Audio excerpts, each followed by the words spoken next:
नमस्कार. सर्व पालकांसाठी एक निवेदन. आपल्या पाल्याचं उज्ज्वल भविष्य घडवण्यासाठी या 5 महत्त्वाच्या गोष्टी पालकांनी आपल्या मुलांसाठी कराव्यात असं मला वाटतं.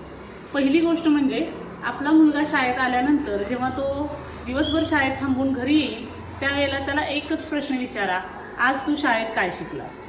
या प्रश्नाचं उत्तर तो लगेच देईल असं नाही, पण ते उत्तर देण्यासाठी त्याला प्रवृत्त करा.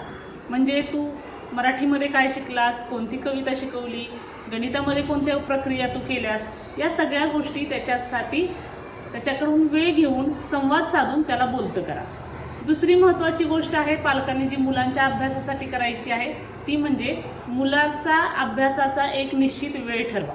आता तुम्ही तो वेळ त्याला विचारून ठरवलात तर आणखीन चांगलं होईल. म्हणजे त्यानं 7 ते 8 अभ्यास करायचा, अर्धा तास करायचा, 20 मिनटं करायचा, ही वेळ त्याला निश्चित करून द्या आणि त्यानुसार अभ्यास घ्या. एकाग्र चित्तानं केलेला अभ्यास निश्चितच मुलाच्या गुणवत्तेत भर पडू शकतो. तिसरी महत्त्वाची गोष्ट अशी आहे की मुलाला मोबाईलपासून लांब ठेवण्यासाठी किंवा टी व्हीपासून लांब ठेवण्यासाठी पहिल्यांदा पालकांनी मोबाईल किंवा टी व्हीपासून थोडंसं लांब राहिलं तर निश्चितपणे या मुलांच्या सवयी बदलण्याला आपण चांगल्या पद्धतीनं प्रवृत्त होऊ शकतो.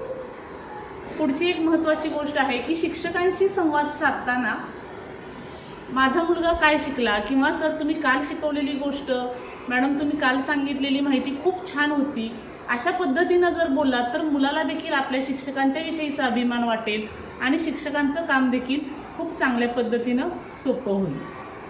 5वी आणि सगळ्यात महत्त्वाची गोष्ट म्हणजे आपल्या मुलाचं कौतुक करा. त्यानं केलेली छोटी मोठी गोष्ट ही कौतुकासारखी आहे हे समजून घ्या आणि त्या पद्धतीनं कौतुक करून त्याला प्रोत्साहन द्या, जेणेकरून तो आणखीन चांगल्या पद्धतीने कामे करेल. अशा पद्धतीनं चांगल्या विद्यार्थी घडवण्यासाठी, चांगला पाल्य घडवण्यासाठी आपण निश्चितपणे प्रयत्न करूया.